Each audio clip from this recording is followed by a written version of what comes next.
10 कोटीत ममता महामंडलेश्वर.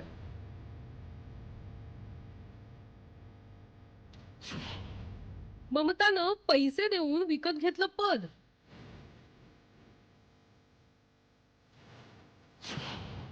ममता म्हणते माझं bank account तर सील.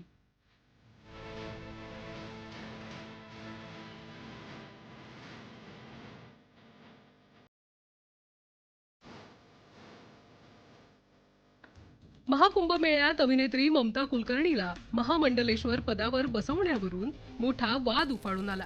अखेर किन्नर आखाड्याचे संस्थापक ऋषी दास यांनी ममताची महामंडलेश्वर पदावरून हकालपट्टी केली. इतकंच नाही तर ममताला दीक्षा देणाऱ्या किन्नर आखाड्याच्या लक्ष्मीनारायण त्रिपाठींनाही आचार्य महामंडलेश्वर पदावरून हटवलं.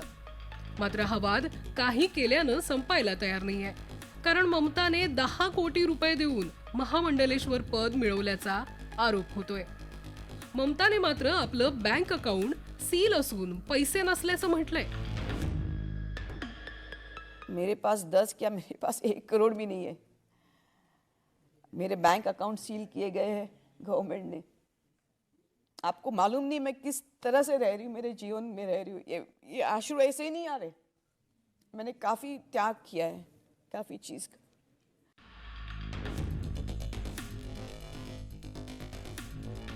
टॉपलेस फोटोशूट आणि नंतर ड्रग्ज प्रकरणामुळे बॉलिवूडमध्ये असतानाही ममता वादग्रस्त होती. 2013 मध्ये ममताने हिंदी चित्रपटसृष्टी सोडून ड्रग माफिया विकी गोस्वामी सोबत दुबईत लग्न केल्याचा आरोप आहे. हा तोच ड्रग माफिया आहे ज्याला दुबईत ड्रग्ज तस्करी प्रकरणी 12 वर्ष तुरुंगवास भोगावा लागला होता. आता संन्यास घेतल्यानंतरही वाद तिची पाठ सोडायला तयार नाहीये. महामंडलेश्वर पदावरून हटवलं असलं तरी महाकुंभमेळा संपेपर्यंत तरी ममताची वादांपासून सुटका नाही हेच दिसतंय. ब्युरो रिपोर्ट, साम टीव्ही.